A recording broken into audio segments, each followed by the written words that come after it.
Abimanyu masuk seperti mimpi buruk yang menjadi nyata. Cakrawyuha yang dari luar tampak seperti labirin baja yang tak tertembus, terbuka untuknya seperti jalan yang sudah ia hafal dalam tidur. Setiap langkah, setiap belokan adalah pengulangan dari desis suara di rahim ibunya. Pedangnya melukai, panahnya membunuh. Ia adalah badai di dalam badai, mengoyak-ngoyak lapisan pertahanan Kurawa dari dalam. Para kesatria senior, Drona, Karna, Duryudana menyaksikan dengan kemarahan yang tercampur rasa malu. Seorang anak, hampir masih bocah, mengguncang tentara mereka. Darah musuh membasahi zirahnya, menyiprat ke wajahnya yang dingin. Untuk sesaat, ia merasakan keperkasaan yang murni dan memabukkan. Ini adalah puncak dari segala pelatihannya. Lalu, kebenaran menghantamnya seperti pukulan gada. Ia telah mencapai jantung formasi, mayat berserakan di sekelilingnya, dan tiba-tiba segalanya berhenti. Suara desis di kepalanya lenyap. Ia berdiri di tengah lingkaran musuh yang masih hidup dan diam. Ia memandang sekeliling, mencari pola, mencari celah, mencari petunjuk keluar yang pernah dijanjikan. Yang ia temui hanyalah dinding wajah-wajah penuh kebencian dan deretan mata tajam yang mulai menyadari kebuntuannya. Sebuah kedinginan yang bukan berasal dari luka merayap di tulang belakangnya. Ia tidak tahu cara keluar, dan disitulah Dharma mati. Drona, sang guru, memberikan perintah bukan dengan teriakan, tetapi dengan anggukan kepala yang dingin dan penuh perhitungan. Itu adalah sinyal. Serangan yang tadinya masih mencoba menjaga aturan, berubah menjadi pemburuan liar. Mereka bukan lagi ksatria yang bertarung, melainkan para penjagal yang mengepung mangsa yang terluka. Kekejaman itu datang secara sistematis dan penuh hina. Karena dengan senyum tipis penuh dendam, melesatkan panah sakti dari belakang. Tidak untuk membunuh, tetapi untuk memotong tali busur Abimanyu hingga putus. Senar yang kuat itu putus dengan suara tuang yang menyayat jiwa seperti patahnya tulang. Abimanyu terpelanting, tangannya kesemutan. Sebelum ia bangkit, Kripa menghujani keretanya. Panah-panahnya merobek roda dan membunuh kusirnya. Kereta itu ambruk, menjebaknya. Ia tak gentar. Ia melompat keluar, menarik pedangnya. Tapi Dursasana sudah menunggu. Dengan teriakan kasar, raksasa itu menghantam roda kereta yang coba dijadikan tameng oleh Abimanyu. Pukulan gadanya menghancurkan kayu dan besi itu menjadi serpihan, sekaligus meremukkan lengan kiri Abimanyu. Suara tulang yang retak, krak, terdengar jelas di tengah keheningan maut yang tiba-tiba menyergap. Rasa sakit yang membakar menerpanya, namun ia masih berdiri. Kemudian mereka semua maju. Bukan satu lawan satu, tetapi seperti serigala. Pedangnya dipukul hingga terlepas oleh Ashwatthama.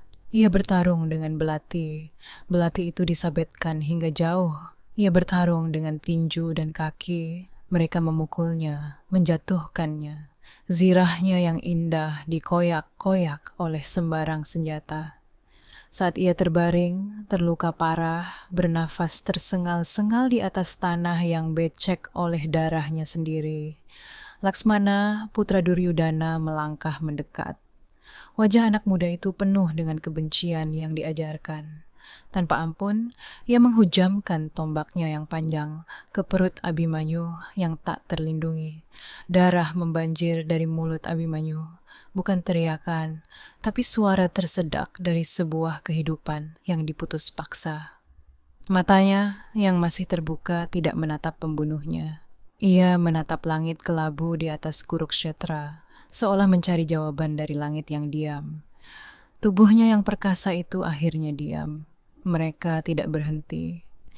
Dalam amuk mereka, mereka terus menombaki, memanahi, dan menginjak-injak tubuh tak bernyawa itu, sampai yang tersisa hanyalah gumpalan daging dan baja yang tak lagi bisa dikenali sebagai manusia, apalagi sebagai seorang pangeran. Di bibirnya yang sudah dingin, mungkin masih tersisa sebuah pertanyaan yang tak pernah terjawab sejak dalam kegelapan rahim. Lalu, bagaimana cara keluar? Pertanyaan itu kini tenggelam dalam genangan darahnya sendiri, menjadi epitaf bagi semua pengkhianatan, semua pendidikan yang setengah hati, dan semua harapan yang berakhir dalam kebiadaban paling purba. Sebelum lanjut, bantu kami dengan subscribe dan like.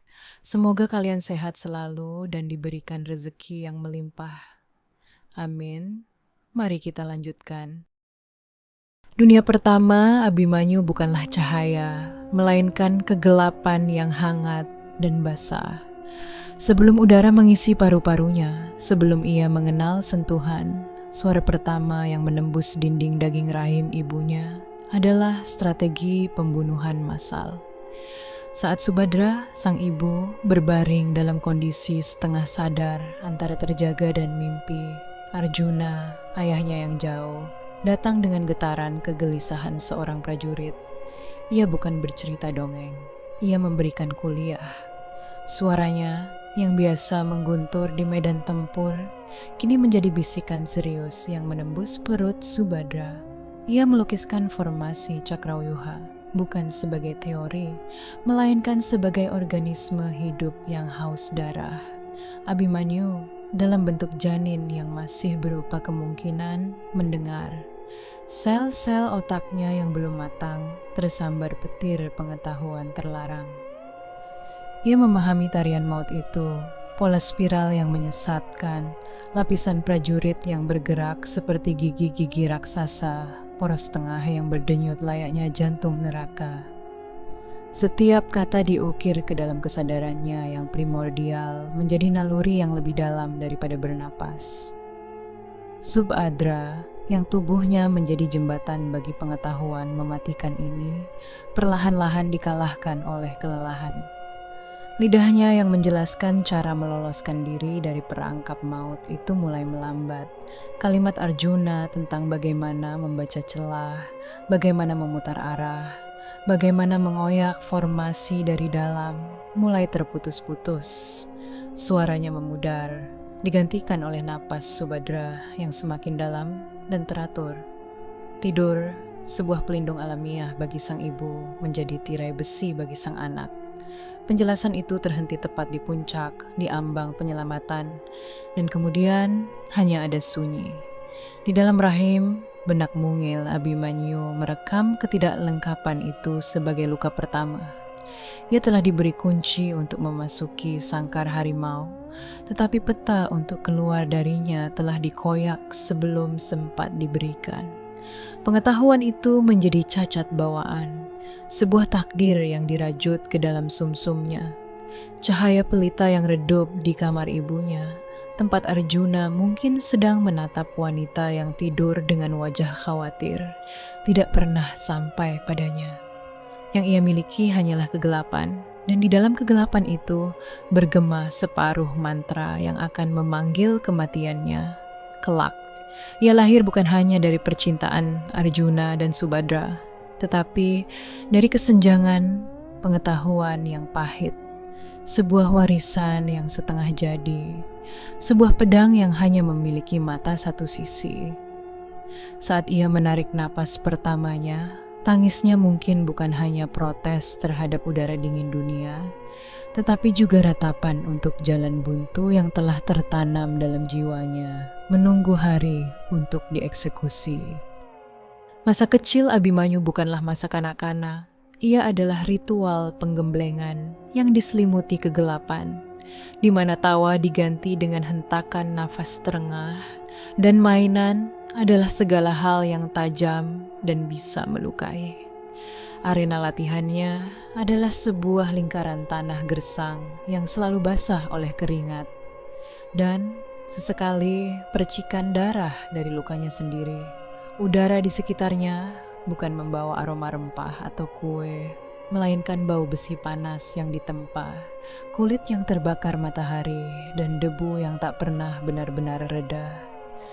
Sejak fajar menyingsing hingga langit berwarna kelam jingga, hidupnya adalah repetisi tanpa akhir. Tarik, lepas, tebas, hindar. Tubuhnya yang masih lentur dipaksa mengingat gerakan-gerakan mematikan, hingga menjadi refleks, hingga naluri bertahannya adalah membunuh lebih dulu. Ia adalah proyek kolektif dari para pahlawan yang mulai takut akan kepunahan. Setiap pandangan yang tertuju padanya penuh dengan beban, harapan yang sangat besar, hampir putus asa. Arjuna, sang ayah, adalah algojo sekaligus penyembah yang paling setia. Latihan mereka bukan sekadar latihan, melainkan upacara pengalihan warisan. Lihat baik-baik, nak, geram Arjuna sebelum melepaskan panah yang membelah angin dengan suara mendesing laksana tangisan. Panah itu tidak hanya menancap di pusat sasaran kayu, tetapi menembusnya hingga ke pohon di belakangnya dan masih terus melaju beberapa depa sebelum berhenti. Sekarang giliranmu. Dan bocah itu dengan tangan yang masih ada bekas lepuhan mengangkat busurnya. Suaranya tidak seganas ayahnya, tapi presisinya mengerikan. Anak panahnya melesat dan tepat mengenai pangkal anak panah Arjuna yang masih menancap, membelahnya secara sempurna hingga kayu sasaran itu terbelah dua. Keheningan yang menyusul bukan kekaguman, tetapi ketakutan yang tercekat. Di sanalah untuk pertama kalinya Arjuna menyadari bahwa ia bukan lagi sedang melatih seorang penerus, melainkan menciptakan sebuah cermin yang lebih muda, lebih liar, dan suatu hari nanti mungkin lebih baik. Kesetaraan itu menjadi rahasia yang terbuka. Di usianya yang ke-13, dalam sebuah ujian akhir di hadapan seluruh keluarga dan penasihat, ia berdiri berhadapan dengan Arjuna dalam simulasi pertarungan. Bukan dengan senjata tajam, tetapi dengan anak panah tumpul berkapur. Mereka bergerak seperti dua bayangan yang saling kejar, tubuh mereka membungkuk dan berputar dalam koreografi kematian yang indah dan mengerikan. Serangan Arjuna datang seperti hujan deras, cepat, banyak, dan dari segala arah. Tapi bocah itu, Abhimanyu, bergerak seperti asap. Ia tidak menghindar, ia melayang di sela-sela serangan itu. Dan ketika kesempatan itu datang, dalam satu gerakan balasan yang mencengangkan, 3 anak panah kapurnya mendarat sempurna membentuk pola segitiga tepat di dada Arjuna. Di titik-titik yang dalam pertempuran sungguhan akan melubangi jantung, paru-paru, dan arteri besar. Semua yang hadir terdiam membeku. Tidak ada tepuk tangan, hanya ada desahan nafas yang tertahan. Krishna yang menyaksikan dari pinggir tersenyum tipis. Senyum itu tidak hangat, melainkan penuh penilaian. Seperti seorang pandai besi yang melihat pedang karyanya lulus uji tebas. Balarama mengangguk pelan, sorot matanya berat. Namun, di balik setiap pencapaian gemilang itu, selalu ada kekosongan yang menganga, sebuah lubang hitam dalam pendidikannya. Saat pelajaran beralih ke formasi pasukan, ke taktik kelompok, selalu ada jeda. Arjuna akan menjelaskan dengan gemilang bagaimana memecah barisan, bagaimana menghancurkan formasi dari dalam. Tapi begitu sampai pada bagian, dan inilah cara kamu keluar setelah semuanya berantakan, suaranya akan tercekat, matanya menjauh. Penjelasannya menjadi samar, tidak meyakinkan, seperti seseorang yang berusaha menutupi sesuatu yang hilang. Abhimanyu merasakannya. Sebuah ketidaklengkapan, sebuah pintu yang tidak pernah diberikan kuncinya. Ia menguasai segala ilmu untuk menjadi penghancur, tetapi tidak diajari ilmu untuk menyelamatkan dirinya sendiri dari kehancuran yang ia ciptakan. Maka kejeniusannya tumbuh seperti bunga beracun yang indah. Setiap pujian dari Bima, "Hebat, keponakanku," terdengar seperti palu yang memakukan namanya di daftar korban perang. Setiap anggukan bijah Yudhistira, "Kau akan menjadi tiang penerus kami," terasa seperti penghukuman untuk sebuah takdir yang telah ditetapkan. Cahaya di matanya, cahaya bocah yang seharusnya masih ada, telah padam sama sekali, digantikan oleh kilau dingin baja yang telah ditempa terlalu lama. Mereka telah membentuknya menjadi senjata yang sempurna, indah, dan mematikan. Tapi sebuah senjata, betapapun sempurnanya, tidak pernah dimiliki. Ia hanya dipinjamkan untuk suatu misi. Dan dalam diam, semua orang, termasuk Abimanyu yang semakin paham, tahu bahwa misinya akan datang. Ia adalah masterpiece tragis yang diciptakan hanya untuk satu pameran agung. Sebuah pengorbanan di altar perang dengan setengah ilmu sebagai persembahannya dan seluruh harapan sebuah dinasti sebagai batu nisannya. Setelah bertahun-tahun dibentuk menjadi senjata, tibalah saatnya senjata itu dilekatkan pada sebuah sarung politik.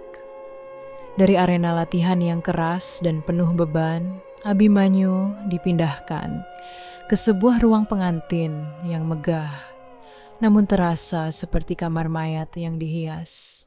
Pernikahannya dengan Uttara bukanlah puncak cinta, melainkan ritual pengikatan strategis yang berlangsung dalam bayang-bayang perang yang sudah tercium di angin. Mereka bukan menyatukan dua anak muda yang sedang kasmaran, melainkan menyolder sebuah aliansi antara Hastinapura yang terlunta dan Matsya yang genting. Raja Wirata melihatnya sebagai jaminan perlindungan terakhir. Para Pandawa melihatnya sebagai pangkalan logistik, pasukan segar, dan yang paling krusial, sebuah rahim yang sah untuk penerus. Abimanyu di usianya yang ke-15 hanya melihatnya sebagai sebuah perintah lanjutan dari latihan. Uttara, gadis dengan mata lebar yang masih dipenuhi dongeng para ksatria, mungkin melihat seorang pahlawan dari pusaran legenda ayahnya. Yang ia dapat adalah seorang suami yang tubuhnya lebih banyak menyimpan memori pertarungan daripada kehangatan, dan yang matanya selalu memandang melampauinya seolah mencari ancaman di balik tirai. Malam pertama mereka adalah sebuah benturan antara harapan dan kenyataan yang pahit. Ruangan itu harum bunga, tetapi bagi Abimanyu, baunya terlalu manis, memuakkan, seperti penyamaran untuk bau besi dan darah yang ia tahu akan segera datang. Uttara gemetar menunggu di pinggir ranjang, terbungsu sari sutra yang tiba-tiba terasa seperti kain kafan. Abimanyu tidak segera mendekat. Ia berdiri di depan jendela, menatap keluar ke kegelapan pekat. Bahunya tegang dan punggungnya lurus. Bagai seorang prajurit di pos penjagaan, suara yang akhirnya memecah kesunyian bukanlah bisikan manis. "Apakah kau takut?" tanyanya. Suaranya datar, seperti menanyakan cuaca. Uttara terkejut.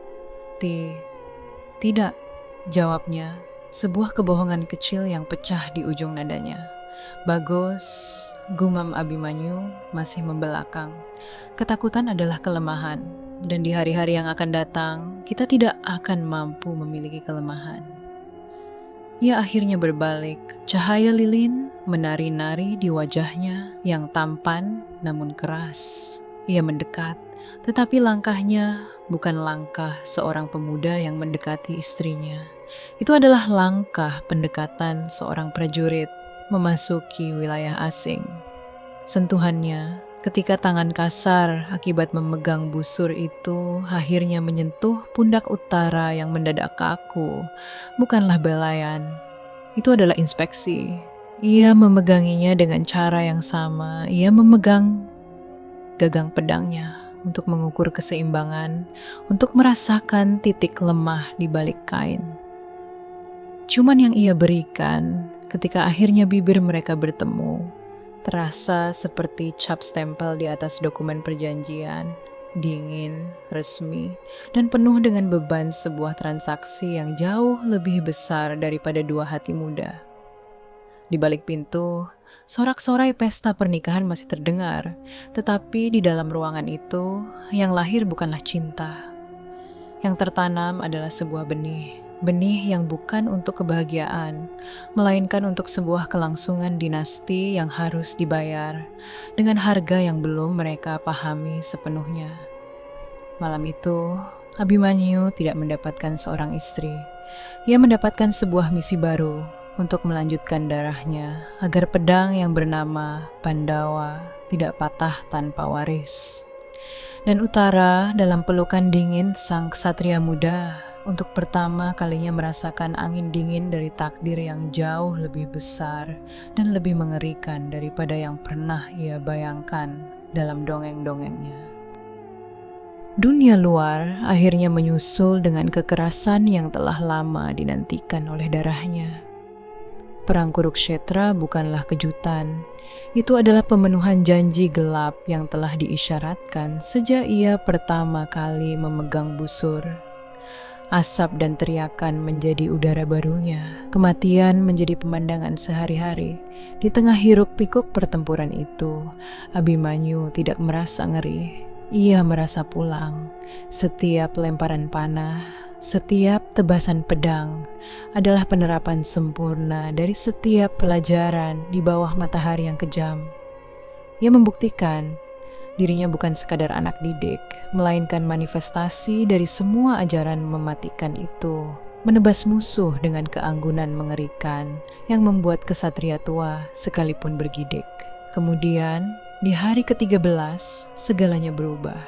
Suasana di kemah Pandawa berubah menjadi panik yang tertahan. Drona, sang guru tua yang kejam, telah merakit sebuah senjata yang bukan dari logam, Cakravyuha. Formasi berputar yang mematikan itu bergerak maju seperti tornado baja, menelan siapapun yang mendekat. Para Pandawa, para Maharati legendaris itu terkunci di luar, bingung, dan untuk pertama kalinya terlihat tak berdaya. Bisikan-bisikan putus asa melintas. Hanya Arjuna yang tahu cara menembusnya. Tapi ia terjebak di sayap jauh. Teriak seseorang. Atau kata yang lain, suaranya tiba-tiba tercekat. Semua mata satu persatu beralih ke arahnya. Ke arah Abimanyu. Di dalam keributan itu, sebuah keheningan aneh turun memenuhi pikirannya.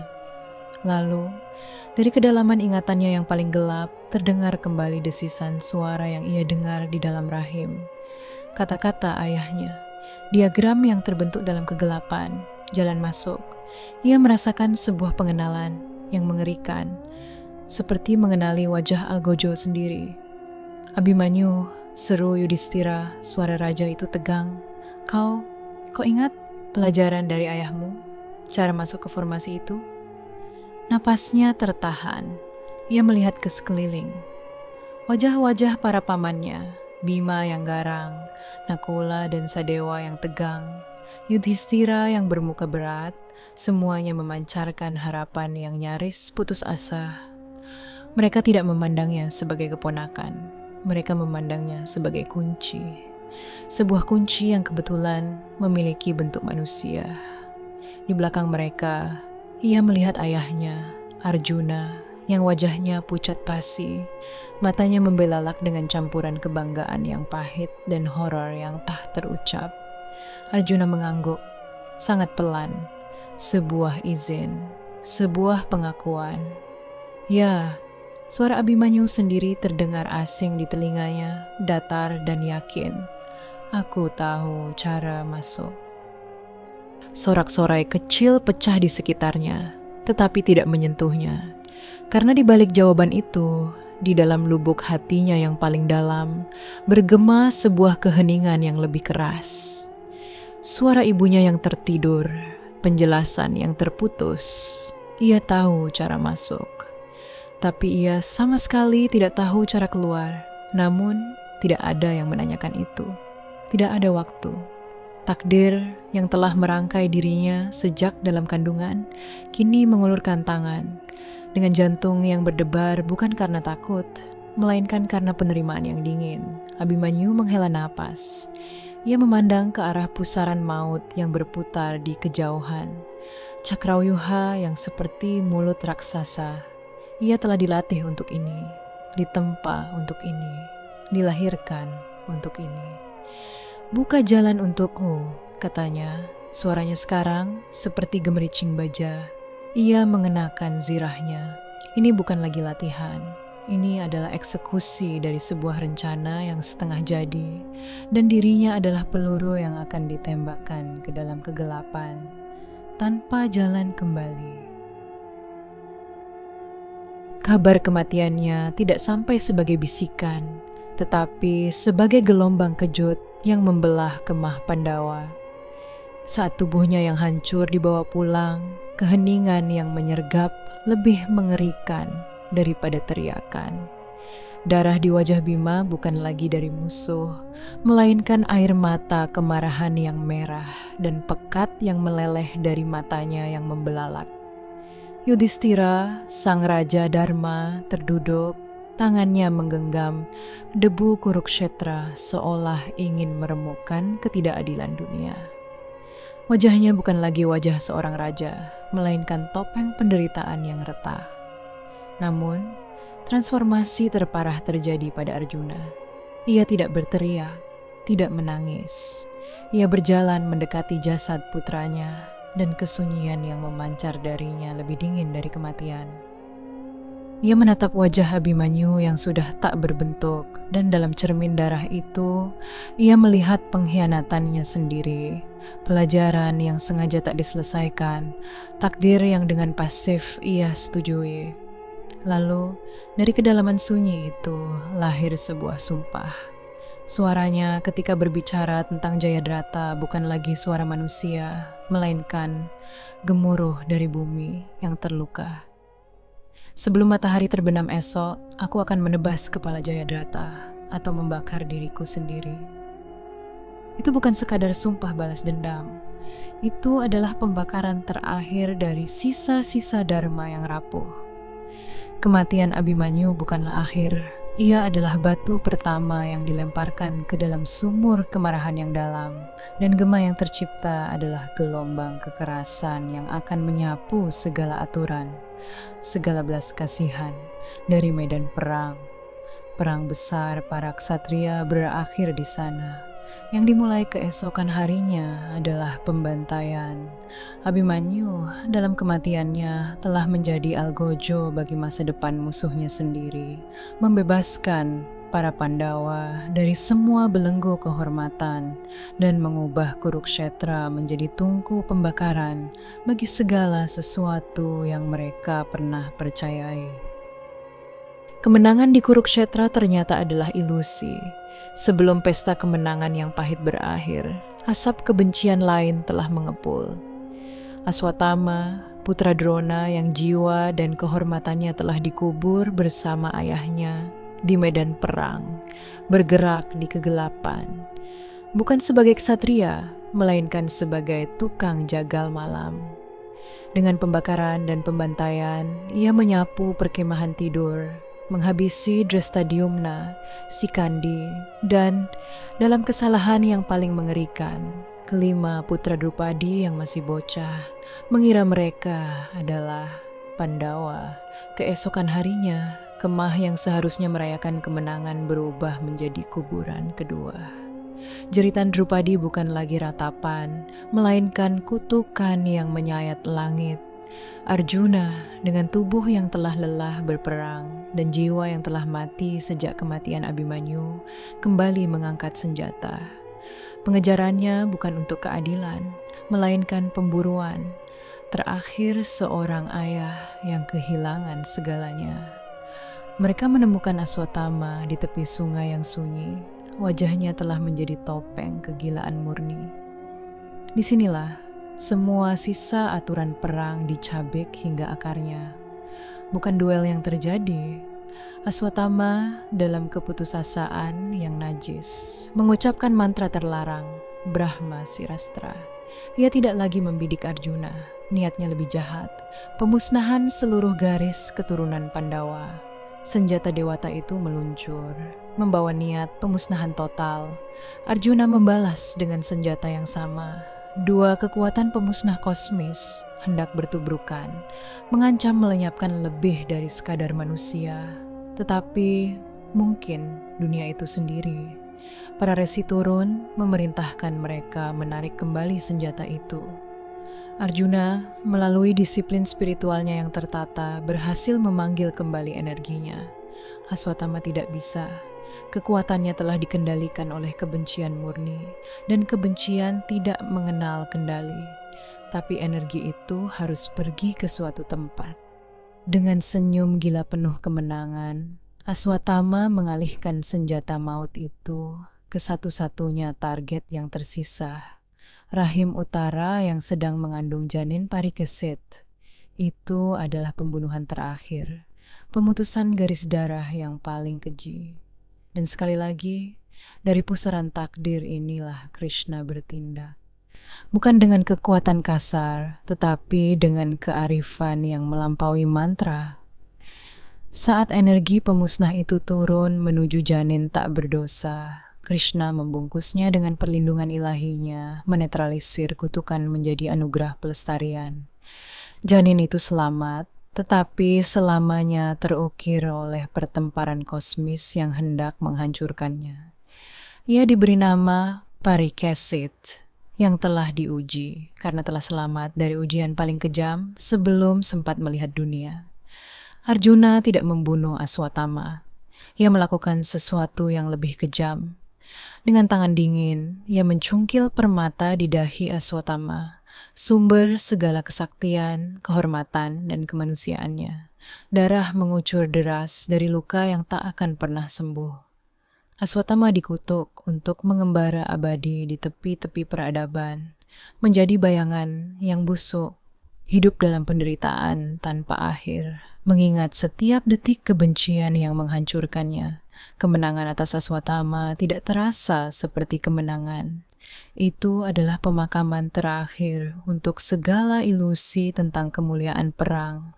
Abhimanyu dalam kematiannya telah memicu rantai kekerasan yang berakhir dengan penyelamatan putranya melalui intervensi ilahi. Warisannya bukan hanya seorang raja bernama Parikesit. Warisannya adalah pengingat abadi bahwa dari kegelapan dan pengkhianatan paling dalam, kehidupan, betapapun terluka dan teruji, ternyata masih bisa bertahan, dijaga oleh tangan yang lebih besar dari semua dendam manusia. Ia adalah korban yang menjadi fondasi, darah yang menjadi benih, dan namanya adalah luka pertama yang harus diingat, agar sebuah dinasti tidak lupa betapa pahitnya harga sebuah takhta